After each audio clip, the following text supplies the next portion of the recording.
Bismillahirrahmanirrahim. Assalamualaikum warahmatullahi wabarakatuh. Alhamdulillahirabbil alamin, wassalatu wassalamu ala asyrafil mursalin wa ala alihi washabbihi ajma'in. Qala rabbi shrah li sadri wa yassir li amri wahlul 'uqdatam min lisani yafqahu qawli. Saddid lisani wahdi qalbi bihaqqi sayyidina Muhammadin sallallahu alaihi wasallam. Wa ba'da fa inna asdaqal hadis kitabullah wa khairal hadi hadi Muhammadin sallallahu alaihi wasallam. Wa syarrul umuri muhdatsatuha wa kullu muhdatsatin bid'ah. Allahumma 'allimna ma jahilna, ya Allah ya Tuhan kami, ajarkan pada kami apa yang kami jahil. Wa dzakirna ma nasina, ingatkan balik kepada kami apa yang telah kami lupa. Allahumma faqihna fid din, ya Allah ya Tuhan kami, fahamkan kami agama. Wa 'allimna ta'wil, ajarkan kepada kami Al-Quran. Allahumma razuqna ilman nafi'ah, ya Allah ya Tuhan kami, rezekikan pada kami ilmu yang memberi manfaat. Wa amalan salihan mutaqabbala, dan amalan yang salih dan amalan tersebut diterima. Wa rizqan halalan thayyibah, dan rezeki yang halal dan rezeki tersebut baik. An Maimunah binti Al-Haris radhiyallahu anha anna Rasulullah sallallahu alaihi wasallam su'ila an fa'aratin saqatat fi samnin faqala alquha wa ma hawlaha fatrahuhu wa kulu samnakum, rawahu al-Bukhari. Daripada Maimunah radhiyallahu anha, isteri Nabi sallallahu alaihi wasallam, sesungguhnya Rasulullah sallallahu alaihi wasallam ditanya berkenaan dengan tikus yang jatuh di atas minyak samin. Lalu baginda Nabi sallallahu alaihi wasallam kata, alquha wa ma haulaha fatrahuhu. Nabi sallallahu alaihi wasallam kata, tikus tu buang. Wa ma haulaha fatrahuhu, lepas tu buang juga yang keliling minyak samin itu. Wa kulu samnakum, dan minyak samin itu sendiri kamu makanlah. Sadaqa Rasulullah sallallahu alaihi wasallam, benarlah Rasulullah sallallahu alaihi wasallam. Hadis sahih riwayat Al-Imam Al-Bukhari. Alhamdulillah, syukur pada Allah SWT. Pada hari ini kita bertemu di surau kita ni untuk kita kuliah Zuhur pada hari ini. Mudah-mudahan kuliah kita pada hari ini diberkati oleh Allah Subhanahu Wa Taala, insya-Allah. Dalam kuliah kita yang lepas, minggu lepas, kita ada sebut satu hadis Nabi sallallahu alaihi wasallam. Yang Nabi sallallahu alaihi wasallam ni dia ada sebut berkenaan dengan wuduk. Nabi sallallahu alaihi wasallam ni dia wuduk, dia basuh sebanyak 3 kali. Dan kita ada sebut sebenarnya basuhan wuduk sebanyak 3 kali itu adalah sunat. Yang wajib tu adalah rata. Dan rata tu yang pertama tu pun dah memadai. Kita sebut juga hari itu ada satu hadis, walaupun sanad dia tak apa kuat, tapi dia menguatkan hadis yang sahih. Nabi sallallahu alaihi wasallam ni dalam hadis dia ceritakan dia berwuduk, dia basuh sekali. Bila basuh sekali, lepas tu Nabi sallallahu alaihi wasallam kata ini adalah kewajipan bagi wuduk. Kemudian ni Nabi Muhammad basuh buat kali yang kedua. Bila Nabi Muhammad basuh buat kali kedua, Nabi Muhammad kata orang yang berwuduk basuh 2 kali ni dia dapat 2 pahala. Kemudian Nabi Muhammad sallallahu alaihi wasallam basuh untuk kali yang ketiga. Dan Nabi Muhammad selesai daripada basuh kali ketiga, anggota wuduk dalam berwuduk, Nabi Muhammad pun kata, hadza wudu'i wa wudu'ul mursalin min qabli. Ini wuduk aku ni. Dan bukan sekadar aku, ya kata Nabi, bahkan wuduk kepada umat-umat wuduk yang dilakukan oleh rasul-rasul yang sebelum daripada kamu. Maksudnya Nabi Muhammad sallallahu alaihi wasallam dan para nabi sebelum ini, mereka ni berwuduk pun dia orang basuh sebanyak 3 kali. Tu amalan yang baiklah, insya-Allah. Okey, yang tu kita dah bincang itu dalam kuliah kita yang minggu lepas. Hari ini insya-Allah hadis Nabi sallallahu alaihi wasallam ni daripada Maimunah binti Al-Haris radhiyallahu anha. Maimunah ni kata Rasulullah sallallahu alaihi wasallam ni orang pergi tanya baginda berkenaan dengan tikus jatuh di atas minyak samin. Minyak samin ni minyak apa Kalau Pakistan tu panggil ghee. Jadi panggil apa tau? Minyak lembu tu. Minyak sapi, minyak sapi. Ya, sapi tu lembu kan. Teruk betul bahasa Melayu aku ni. Jadi minyak sapi Jadi minyak sapi kan dia macam keju tu kan. Dia macam tu. Jadi cerita dia, minyak sapi tu ada tikus jatuh atas tu. Jadi cerita lah ni. Jadi orang ni pergi tanya Nabi sallam lah. Su'ila an fa'ratin saqatat fi samnin. Minyak sapi tu ada tikus jatuh atas tu. Jadi orang pergi tanya, hukumnya lagu mana Tanya Nabi sallallahu alaihi wasallam. Nabi Muhammad ni kata faqala alquha. Nombor satu Nabi Muhammad kata tikus tu kau buanglah. Tikus tu ambil buang satu. Wa ma haulaha fatrahuhu. Lepas tu minyak sapi tu contoh bekas dia tu besar kan. Jatuh dekat sini. Contoh jatuh kat sini. Jadi potong tikus tu buang, lepas tu potong keliling, yang keliling tu pun buang. Nabi Muhammad kata. Wa kullu samnakum, yang sisa yang ada baki lagi tu, yang itu kau makan lah. Kata Nabi sallallahu alaihi wasallam. Hadis yang kita baca ni hadis sahih riwayat Al-Imam Al-Bukhari insya-Allah. Yang pertama, hadis ni diriwayatkan oleh Maimunah. Maimunah ni salah seorang isteri Nabi Muhammad sallallahu alaihi wasallam. Nama penuh dia Maimunah binti Al-Haris Al-Hilaliyah Al-Amuriyah. Tu Al-Amuriyah. Ini muslimat lah pada zaman Nabi sallam. Dia ni kalau kita baca sejarah dia ni berkahwin dengan Nabi sallallahu alaihi wasallam ni pada bulan Zulqaidah. Kita ni Syawal, lepas tu ada bulan Zulqaidah, Zulhijjah kan. Jadi bulan Zulqaidah, dan dia kahwin dengan Nabi ni dalam sejarah Umratul Qadha. Kita baca balik sejarah masa Nabi sallallahu alaihi wasallam ni nak pergi ke Mekah untuk buat ibadat haji, tapi dihalang oleh orang kafir Quraisy. Tahun 6 Hijriah. 6 Hijriah. 6 tahun Nabi Muhammad duduk kat Madinah. 6 tahun Nabi Muhammad salam ni tak tengok Mekah. Padahal Mekah tu kampung halaman Nabi salam lah. Jadi Nabi sallallahu alaihi wasallam bila 6 tahun tak tengok kampung halaman, 6 tahun duduk kat Madinah.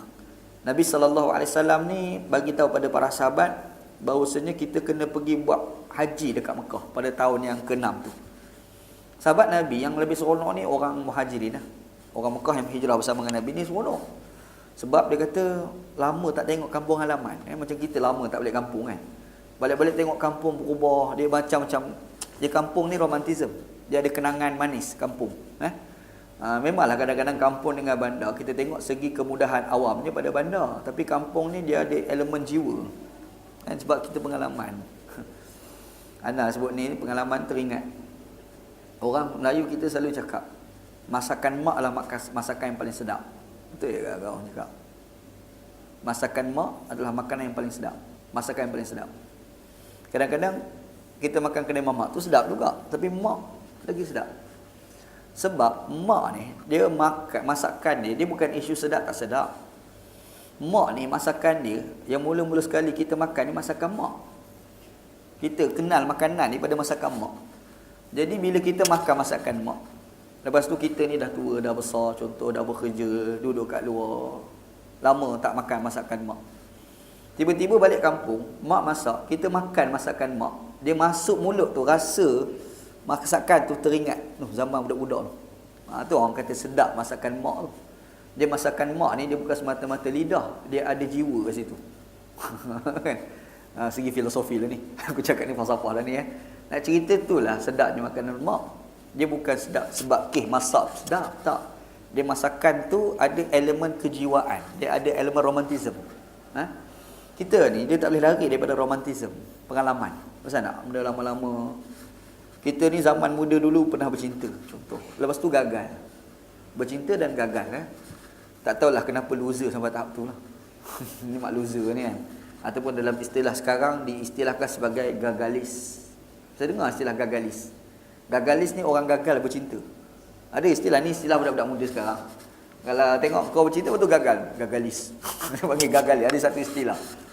Ni popular anak-anak muda kita dah guna istilah ni. Orang yang gagal bercinta dipanggil gagalis. Jadi gagalis lah dia. Muda bercinta gagal.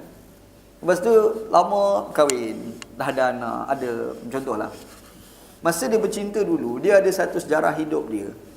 Yang dia pergi dengan girlfriend di satu tempat sebagai contoh, dan dia dengar satu lagu. Contohlah kita letak lagu ni lagu Spring. Lagu Spring terus bubuh.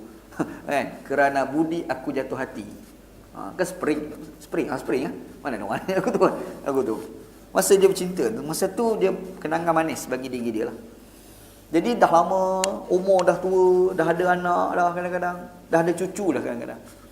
Tiba-tiba dah ada cucu ni, dah tua, agak berada sikit, dia pergi ke tempat yang dia bercinta dengan girlfriend dia dulu. Dia sampai kat situ, dia tengok tempat tu, lepas tu ada pula lagu Kerana budi aku jatuh hati. Dia punya romantism dia datang. Pasal tak? Itulah fitrah manusia. Yang tu dia panggil, kalau orang belajar ilmu epistemologi, ilmu falsafah, dia panggil intuisi. Jadi intuisi manusia tu kan, dia ada Jadi kalau Arab dia guna zuk gitu, datang. Benda ni berlaku pada para sahabat. Sebab itu bila Nabi SAW kata kepada para sahabat, dia kata jom kita pergi buat haji ke Mekah. 6 tahun tak pernah tengok Mekah, orang Mekah ni. Dia hijrah tinggal ke Mekah, 6 tahun tak tengok Mekah, kampung halaman. Tiba-tiba Nabi Muhammad kata jom kita pergi ke Mekah, kita buat haji. Oh, seronok. Seronok tak terkata lah. Allah Ta'ala Maha tahu punya seronok. Cuba pergilah. Nak jadi hal tengah jalan, orang kafir buat sekatan jalan raya itu. Orang kafir tak bagi Muhammad dengan orang Islam ni masuk ke Mekah buat haji pada tahun tu. Tak boleh, orang kafir tak bagi. Maka berlakulah nego. Nego maknanya rundingan di antara dua belah pihak. Jadi runding, pendekkan cerita, dalam rundingan tu bersetuju, tahun tu orang Islam tak boleh masuk Mekah.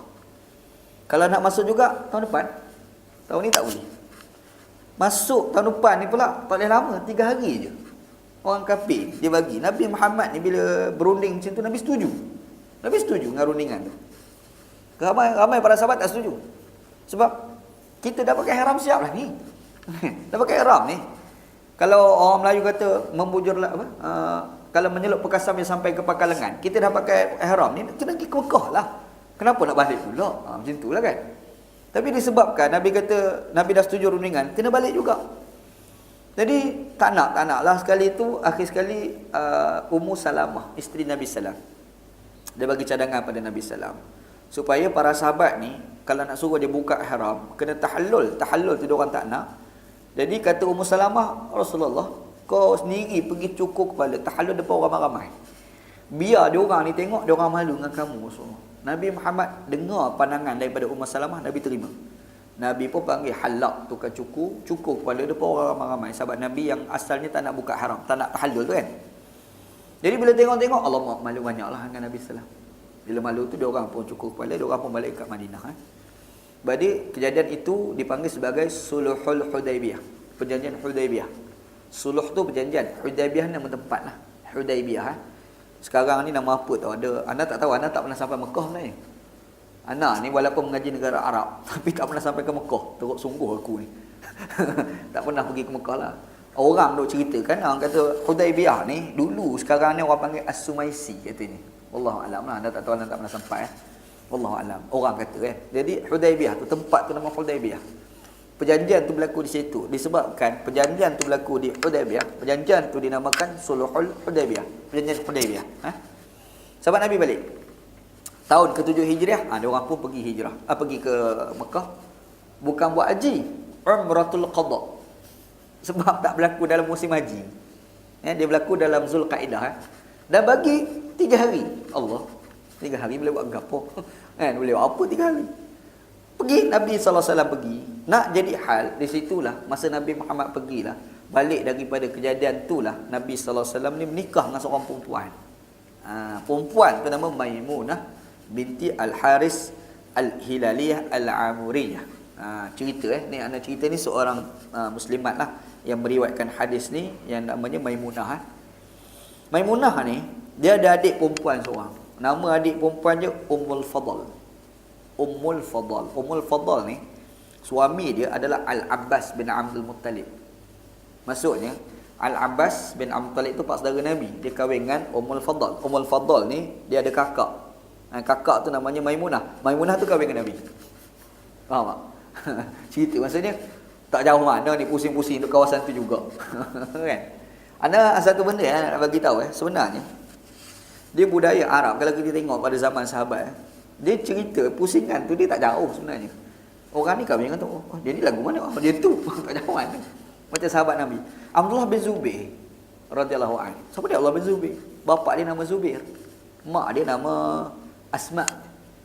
Asma tu siapa? Asma ni kakak Aisyah. Aisyah tu isteri Nabi SAW. Asma tu anak Abu Bakar. Abu Bakar anak Asma. Asma kahwin dengan Zubair, dapat anak Umar bin Zubair. Tak jauh mana pun ikut tu ya. Maksud tak?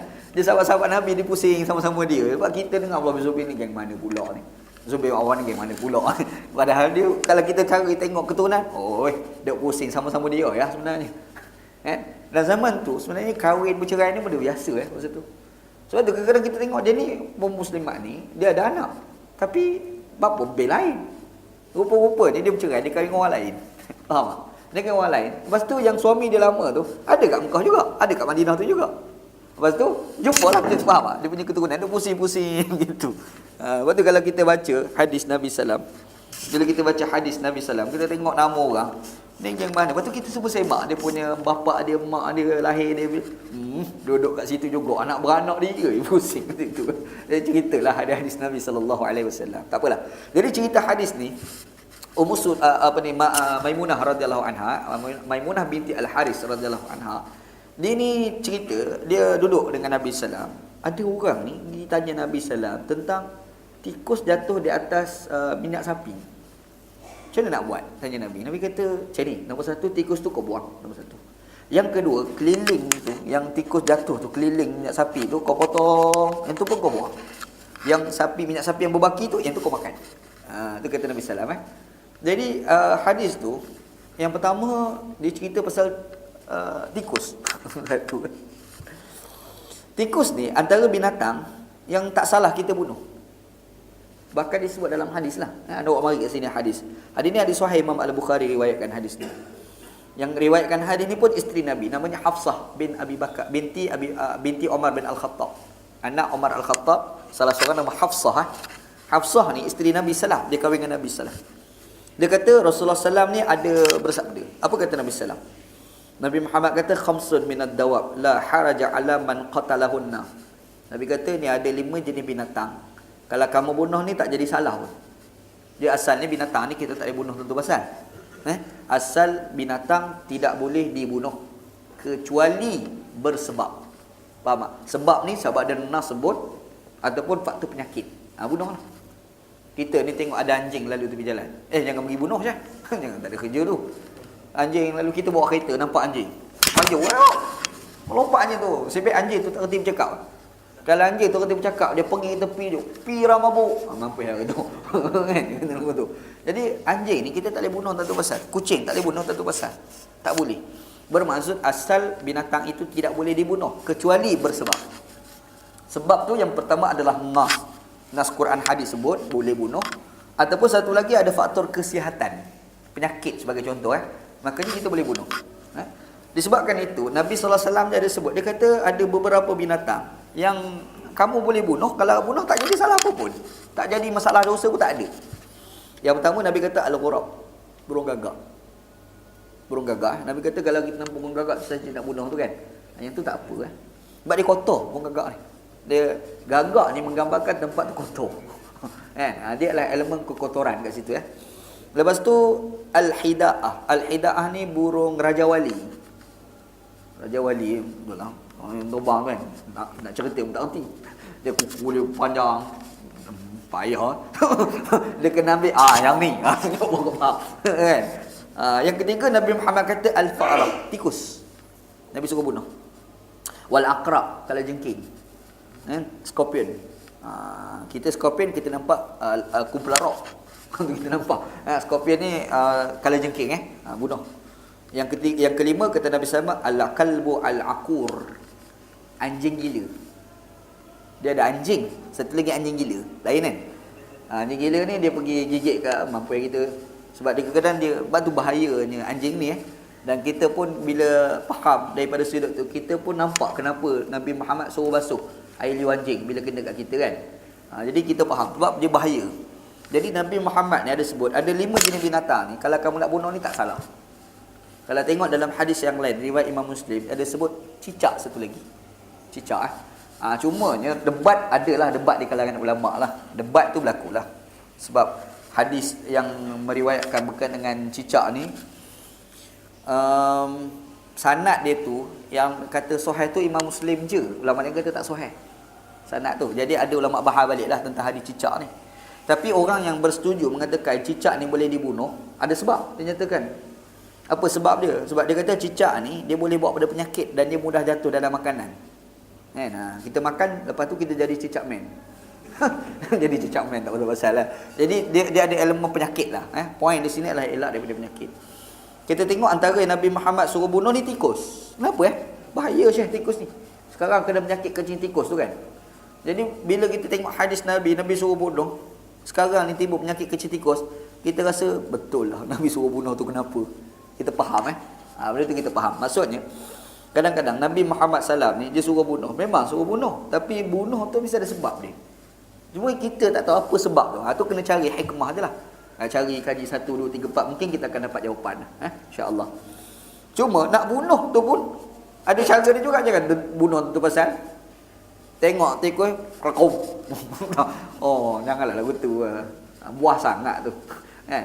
Nabi Muhammad SAW sebut dalam hadis, Nabi kata innallaha katabal ihsan ala kulli syai'in. Nabi kata sesungguhnya Allah SWT mewajibkan ihsan pada semua perkara. Kita ni apa-apa pun buat dalam keadaan ihsan. Nabi suruh Dan Nabi Muhammad kata fa iza qataltum fa ahsinul qatlah. Kalau kamu bunuh elok-elok. Wa idza zabahtum fa ahsinul dhabha. Dan apabila kamu ni sembelihlah elok-elok. Kata Nabi sallallahu alaihi wasallam. Maksudnya tikus tu kita memang nak bunuh dia sebab pak tu takut kena penyakit contoh Tapi bunuh elok-elok lah. Kalau tengok dalam Saleh Utsaimin, ulama Saudi, dia buat statement. Dia kata bunuh tu sekali pukul dan mati. Sekali pukul mati. Jangan kita ni boleh pukul sekali tu mati dah, tapi kita repat 3-4 kali saja. Tengok dia gelepar lagu mana. Pandai muka dia. Contoh. Jangan buat lagu tu, tak boleh. Itu haram. Sebab apa? Sebab bercanggah dengan hadis Nabi sallallahu alaihi wasallam. Tu kena ingat insya-Allah. Dia yang masalah orang kerengga, selalu kerengga. Kat pokok kalau ada kerengga, orang kita kadang dia rasa susah nak pergi ambil buah sebab ada kerengga. Dia pergi bakar api. Betul tak? Itu tak boleh sebenarnya. Tak boleh tu. Haram. Nabi Muhammad kata la tu'adzabu bi'adzabillah. Kamu jangan azab orang menggunakan azab Allah. Azab Allah ni api lah. Kan azab tu kan dalam neraka tu kan api. Jadi kamu jangan azab orang menggunakan api. Nabi Muhammad sebut dalam hadis. Jadi kita ni pula nak bunuh semua. Kita bubuh api. Jangan buat apa jangan. Benda tu tak boleh, tidak diizinkan oleh Nabi sallallahu alaihi wasallam. Islam ni cermat sebenarnya. Kita dia tak perasan Islam tu cermat. Bunuh dengan cara bakar tu lebah masuk dalam rumah kan. Kita boleh bakar ni bila tidak ada cara lain kecuali bakar last sekali. Faham? Dah tak ada cara kecuali bakar Padahal ada cara lain. Kita bakar juga. Haram, tak boleh. Cermat. Islam ni cermat apa tak? Islam. Kita ni macam zaman Nabi Muhammad. Zaman sekarang ni taklah. Zaman dulu orang mana-mana ni dia bawa parang kat pinggang. Dia punya parang Pak Arab tu lah. Bukan parang macam Malaysia ni. Ini parang dia letak kat pinggang. Bila nak bagi ke orang ni, ambil pedang tu contoh, kita bagi ke orang tu dalam keadaan terhunus. Bagi orang tu pedang terhunus. Itu pun Nabi tak bagi. Nabi ni ajar kalau nak bagi pedang, jangan bagi dalam keadaan terhunus, bagi dekat ulu dia. Faham tak? Buat terbalik bagi ulu macam tu kat dia. Bukan bagi ulu macam tu boleh. Itu dilarang oleh Nabi. Kita ni nanti Aidul Adha nak sembelih korban kan. Kita ada parang kita sembelih. Lepas sembelih tu kita nak bagi kawan kita. Jangan ulang macam tu, jangan. Buat bagi punggung ni. Faham? Nabi ajar sampai tahap tu. Nak cerita, Islam ni cermat sebenarnya. Islam ni agama yang cukup cermat. Yang tak cermat ni bukan Islam, bukan Nabi. Yang tak cermat ni kita. Kita yang tak cermat tu Tapi Nabi tu sendiri pun cermat. Lepas tu kita perhati. Hebat Islam. Kadang-kadang problem orang bukan Islam ni dia tak faham yang tu lah. Dia tak faham tu kadang-kadang dia lawan. Bila 2-3 hari lepas ada satu statement padri dekat kat mana tu. Padri Kristen dekat negara orang putih tu lah. Anak tak ingat kat mana. Dia buat satu statement apabila orang timbulkan isu terorisme yang berlaku di kalangan orang Islam pada hari ini, ISIS tu lah. Dia cakap terang, dia kata tak, itu ISIS bukan ajaran Nabi Muhammad. Padahal dia padri. Dia padri. Kita tengok gambar dia, rupa-rupanya dia ni seorang padri yang selalu berjumpa dengan ulama-ulama Islam. Yang ulama Islam ni yang berjumpa dengan dia akhlak dia tinggi. Tak, ulama ni akhlak dia tinggi. Ni mulut jaga bercakap, ambil said-said rahmat. Duk berhari-hari duk sembang dengan dia, bergaul dengan padri tu. Last kali padri tu, bila orang kata Islam tu, dia kata tak, kau jangan kata lagu tu, Islam ni agama baik. Dia orang Kristian, orang kafir. Bukan Kristian lah, orang kafir. Dia bukan nilai kita sebab kita baca Quran banyak, tak. Dia menilai kita ni, kita baik ke tak baik ke. Kita baca Quran banyak tak banyak, pergi mampus dia bukan layan, bukan reti pun. Betul tak? Baca Quran banyak ni, Islam ni tak. Dia bukan tengok kau baca Quran banyak, tidak. Dia tengok kau punya akhlak baik ke tak baik ke. Kalau dia tengok orang Islam, ulama Islam, akhlak dia baik, dia kata Islam ni agama baik. Tapi kalau ulama Islam baca Quran berabuk-rabuk, perangai macam hantu. Bila orang duk cerita teroris sungguh, sebab dia jumpa yang jahat. Betul tak? Sebab tu kadang-kadang orang bukan Islam ni kadang dia mempertahankan Islam sebab dia tengok kawan yang dia berhadapan tu adalah orang baik. Tapi kalau dia berkawan dengan orang Islam yang tak baik, kalau dia kata Islam tu agama tak baik, kita nak marah kat dia pun tak boleh. Sebab salah kita orang Islam juga, kan? Kita tu sendiri kena menampilkan akhlak Islam, menampilkan Islam tu sebagai agama yang baik, supaya mereka tak salah faham terhadap agama Islam. Itu penting tu, insya-Allah.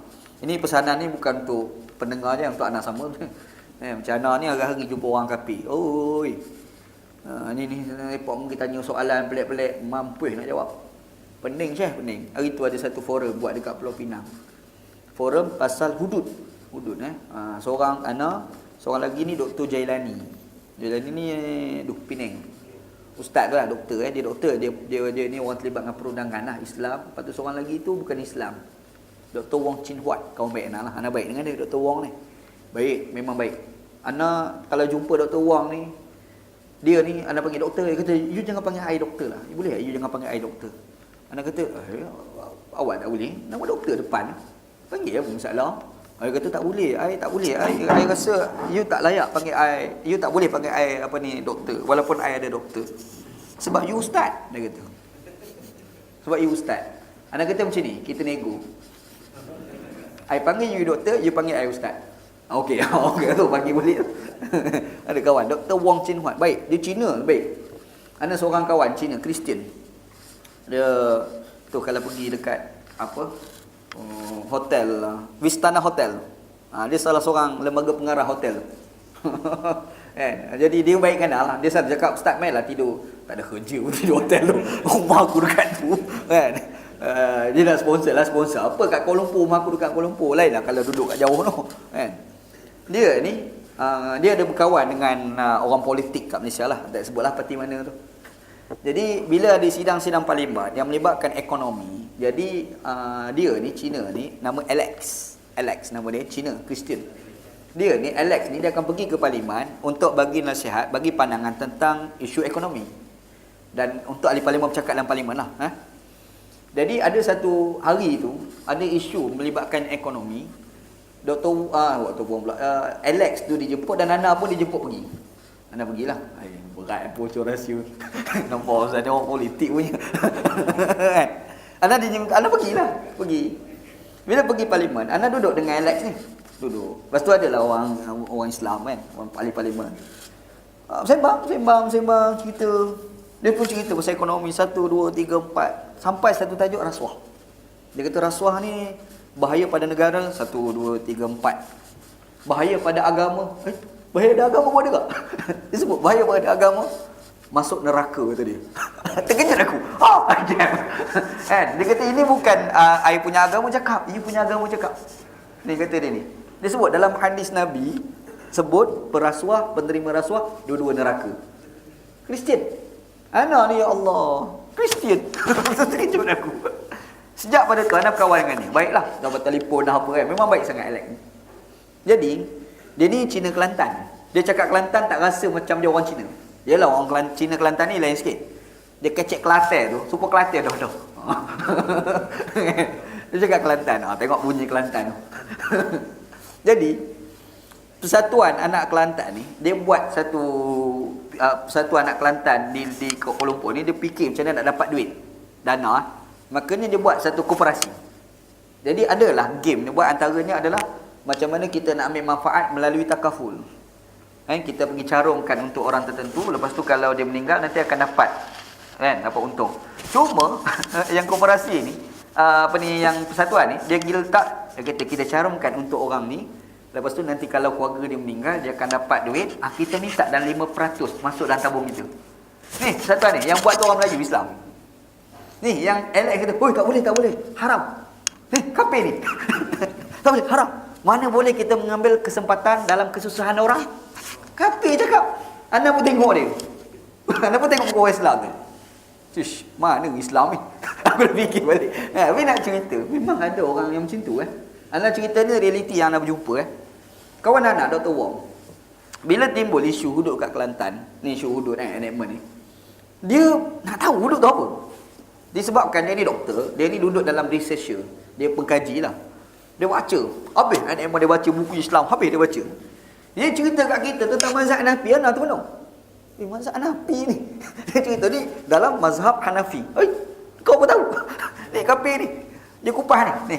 Ni yang kawan Dr. Wong. Dan dia kalau jumpa dia selalu cakap, saya sebagai kafir zimmi. Selalu cakap lagu tu. Ada gelak jumpa ke dia. Sebagai kafir zimmi, kita tak payahlah cakap lagu tu. Tapi dia sukalah, dia suka bergurau kan. Jadi dia ni, dia bangkitkan satu soalan. Ni Dr. Jalani, Ana satu forum.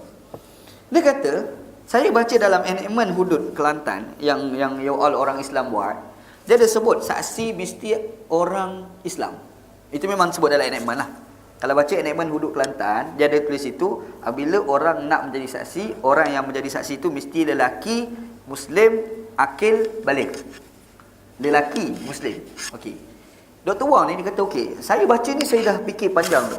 Sebagai orang kafir zimmi, sebagai kafir zimmi, saya sudah pergi ke Kelantan. Saya bawa motor saya sudah dicuri.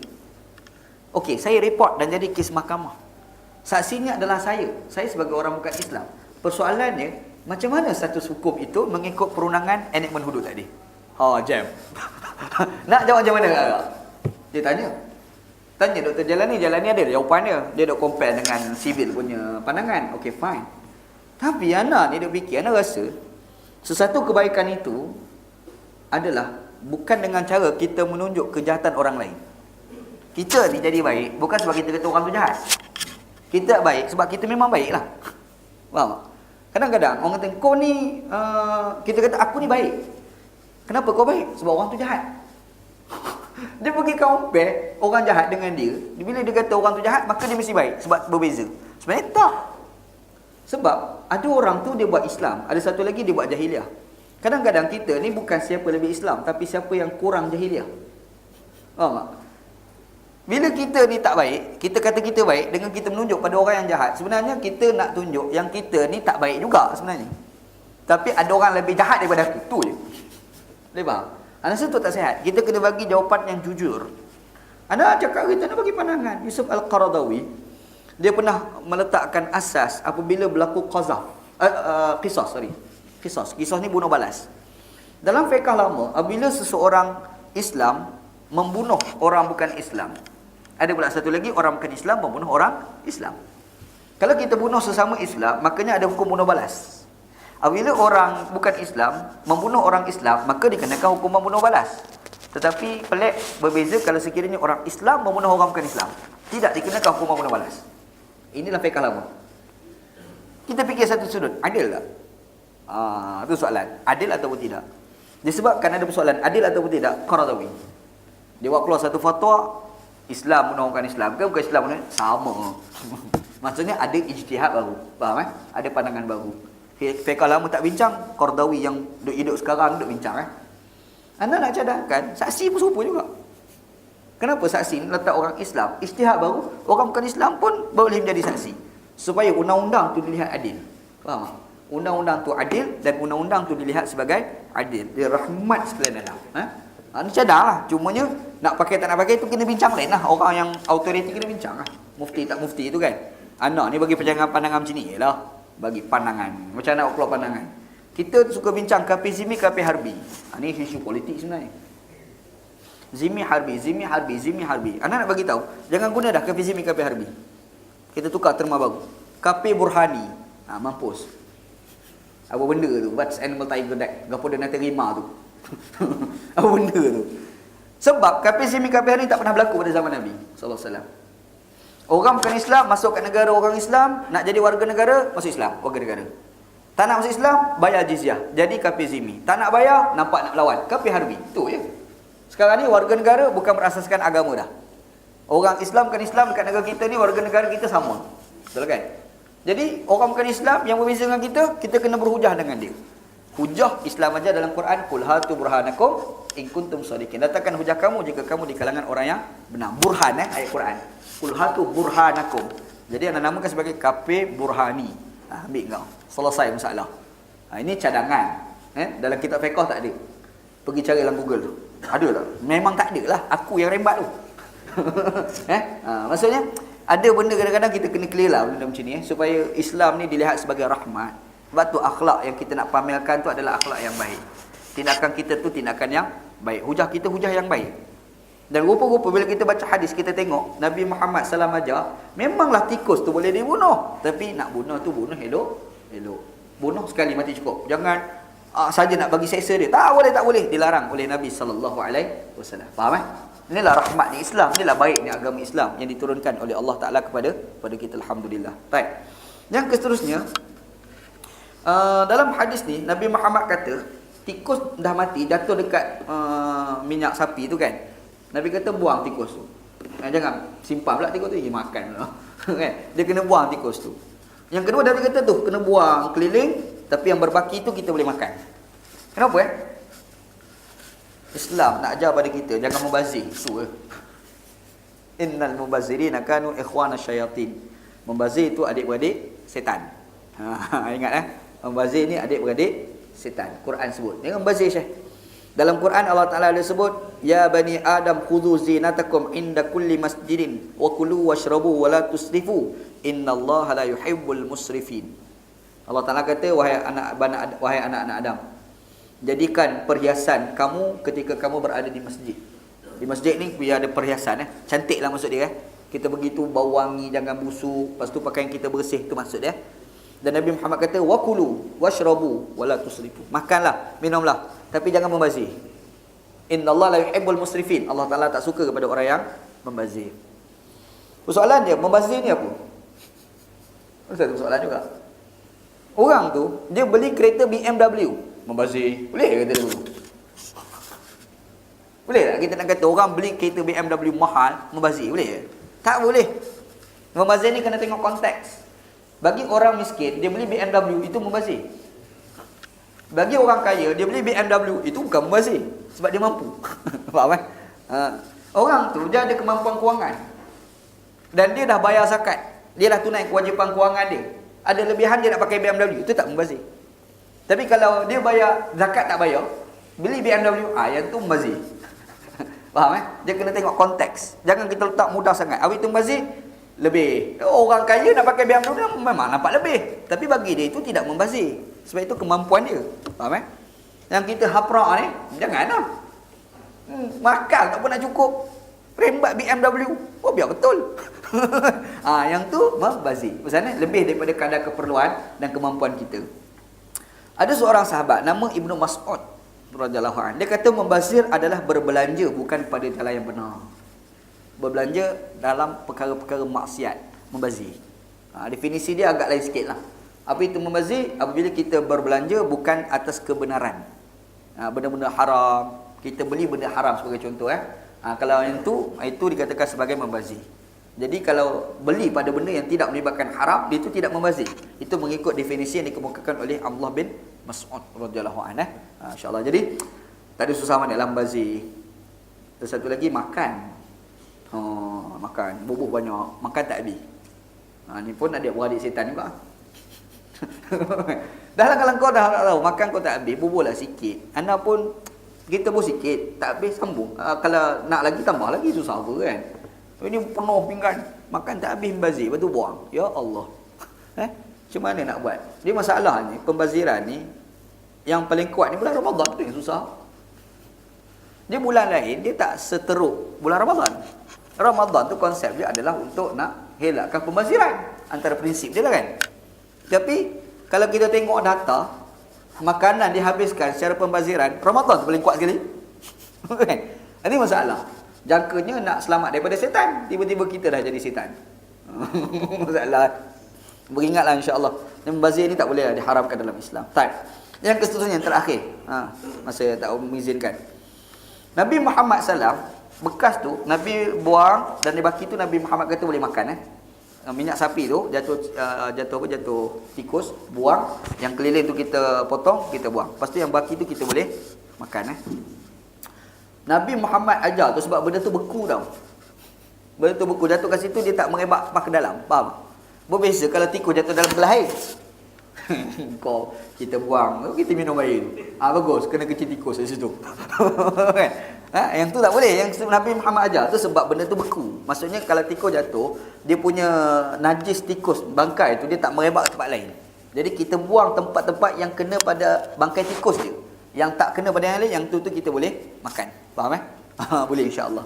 Bermaksud dia boleh pisahkan antara bangkai tikus dengan makanan yang kita nak makan tu. Faham Dia boleh pisahkan. Sehinggalah datang fatwa-fatwa ulama yang menggambarkan tentang yang benda boleh dipisahkan dengan benda tidak boleh dipisahkan. Okey, contoh. Apa hukum orang lelaki pakai cincin swasta? Kita pakai cincin Ada orang pakai cincin emas, perak, satu lagi swasta. Ada satu lagi cincin jumpa tepi jalan. Itu teruk dah agaban. Okey. Cincin swasta ni, emas haram saya pakai. Perak okey lagi Tapi swasta dia campuran emas dan perak. Betul tak? Hukumnya boleh tak kita pakai? Itu persoalan. Dalam kalangan ulama Islam pun ada dua pendapat. Ada kata haram, ada kata tak haram. Yang mengatakan haram sebab emas dan perak itu dicampur jadi swasta. Persoalan dia dicampur tu, boleh tak kita nak pisahkan balik emas dan perak tu? Kalau sekiranya boleh dipisahkan, menandakan dia ada elemen emas balik. Hukum pakai cincin swasta itu adalah haram. Faham? Sebab dia boleh dipisahkan. Tapi kalau sekiranya tidak boleh dipisahkan setelah dicampur, yang tu halal pakai. Sebab dia tak lagi dipanggil sebagai emas. Faham? Ambil satu warna biru, kita campur dengan warna hijau, jadi satu warna kuning contoh. Itu orang dah panggil warna kuning. Oh, tak panggil biru lagi, tak panggil hijau dah. Faham? Dia dah jadi elemen yang lain, sifat yang lain disebabkan kalau bercampur dan dia telah berubah sifat yang lain, bukan emas dan perak lagi, maka ketika itu kalau kita pakai hukumnya adalah boleh. Tapi sekiranya emas perak tu bercampur jadi swasta, lepas tu kita nak leburkan balik, pisahkan balik emas dan perak, boleh. Ketika itu hukum pakai itu adalah haram. Faham tak? Khilaf dia kat situ lah di kalangan ulama Islam. Yang dia kata haram pakai tu sebab dia kata boleh dipisahkan. Teknologi lah semua ni Yang kata halal tu sebab dia kata kalau gabung, benda tu dah jadi benda lain. Dia bukan emas perak lagi. Faham tu khilaf di situ. Jadi pakai emas perak ni, pakai swasta ni, ada ulama kata boleh, ada ulama kata tak boleh. Okey, kita pun nak pakai, boleh ke tak? Nombor satu, kita kena tanya teknologi kita pada hari ni, boleh tak pisahkan emas dan perak setelah dicampurkan swasta tadi? Kalau boleh, hukum pakai itu adalah haram. Itu yang mudah insya-Allah. Habis, itulah hadis yang kita bincang ni adalah hadis sahih riwayat al-Imam Al-Bukhari. Wallahu a'lam. Ada siapa nak tanya soalan? Apa dia? Spray. Semut. Spray dekat racun tu. Okey, sekarang ni yang kita kata membunuh tak boleh itu adalah dengan elemen menyeksa Kalau sekiranya tidak ada elemen menyeksa, kita bunuh dia mati terus, maka itu dibolehkan. Macam contoh tikus tadilah. Sekarang ni kita guna racun, apakah ada elemen menyeksa ataupun dengan guna racun dia mati terus? Sebagai contoh. Kalau sekiranya ada elemen menyeksa, itu haram. Tapi kalau kita bagi racun, sembuh racun tu, dia mati terus sebagai contoh. Tanpa ada elemen menyeksa, ketika itu menggunakan spray tu tak jadi haram. Dia kena tengok elemen menyeksa ataupun tak menyeksa. Wallahu a'lam. Wallahu a'lam. Baiklah, Allah sallallahu ala sayyidina Muhammad wa ala alihi washabbihi ajma'in. Alhamdulillahirabbil alamin. Bismillahirrahmanirrahim. Alhamdulillahirabbil alamin wassalatu wassalamu ala asyrafil mursalin wa ala alihi washabbihi ajma'in. Allahumma rzuqna ilman nafi'a, ya Allah ya Tuhan kami, rezekikan pada kami ilmu yang memberi manfaat, wa amalan salihan mutaqabbala, dan amalan yang saleh dan amalan tersebut diterima, wa rizqan halalan thayyibah, dan rezeki yang halal dan rezeki tersebut baik.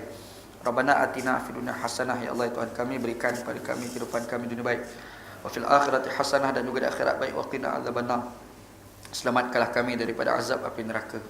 Wassallallahu ala sayyidina Muhammad wa ala alihi washabbihi ajma'in. Alhamdulillahirabbil alamin. Qabbalallahu